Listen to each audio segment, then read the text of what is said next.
عقبہ رضی اللہ تعالیٰ حضور کے صحابی ہیں، فرماتے ہیں کہ میں نے سنا کہ نبی رحمت صلی اللہ علیہ وآلہ وسلم نے فرمایا کہ میری امت کے ایک گروہ کے لوگ مسلسل اللہ کے حکم پر لڑتے رہیں گے اور اپنے دشمن کو دباتے رہیں گے، اور ان کی مخالفت کرنے والے انہیں نقصان نہیں پہنچا سکیں گے یہاں تک کہ قیامت آ جائے گی۔ اور وہ اسی طرح لڑتے رہیں گے۔ اور ایک اور مقام پر حضور کا فرمان ہے کہ بیت المقدس کے دائیں بائیں جہاد کرنے والوں کا ایک گروہ، میری امت میں ایک گروہ دمشق کے دروازوں پر اور اس کے اطراف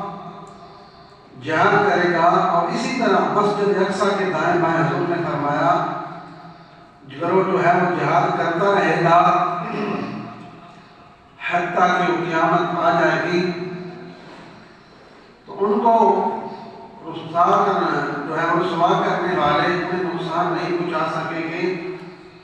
ان کی ہمت جذبے کو مدھم نہیں کر سکیں گے، اور کسی کا تعاون نہ کرنا بھی ان کی ہمت اور استقامت کو مدد نہیں کر سکے گا۔ کوئی ان کی مدد کرے نہ کرے، لیکن وہ اپنے رب کے بھروسے پر توکل کرتے ہوئے لڑتے رہیں گے۔ تو وہ جہاد کرتے رہیں گے۔ تو یہاں